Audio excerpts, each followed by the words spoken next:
at 5:30. This incident in our big story at 5:30. Andy? Rick, Victoria Roach tells us her ordeal here at Metro Corrections was not only humiliating, she believes it cost her her job. They endangered me.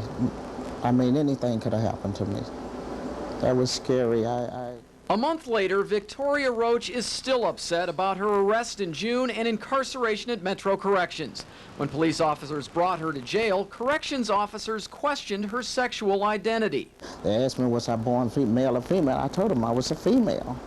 And they still took me and just locked me up in isolation with the men. Colonel Joe Payne of Corrections says procedure was followed properly. When officers can't determine the sex of a person during the initial processing, a medical person or nurse is brought in to determine whether a male or female corrections officer should search the person. Yeah, she said she's female. Medical said to treat this person as a male.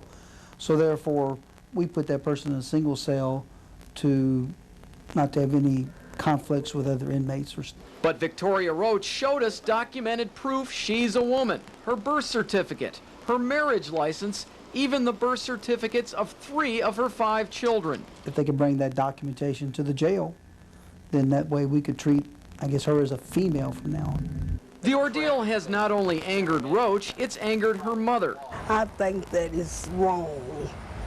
And because she's a full woman, she's not no man. Victoria Roach also believes she never should have been arrested in the first place. She says Louisville police arrested her at gunpoint for being in her own vehicle they said was stolen. She says the former owner of the vehicle, who had it repossessed, listed it as stolen. Court records indicate the case against her was dropped and she was released from corrections. But Roach says the flap over her jail stay and need to go to court also cost her her job. I want to make sure that doesn't happen to anybody else. You know, because, I mean, what's going to happen to the next person?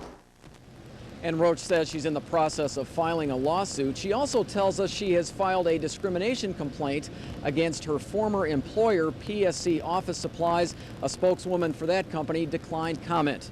Reporting live outside Metro Corrections downtown, I'm Andy Alcock. Was a male.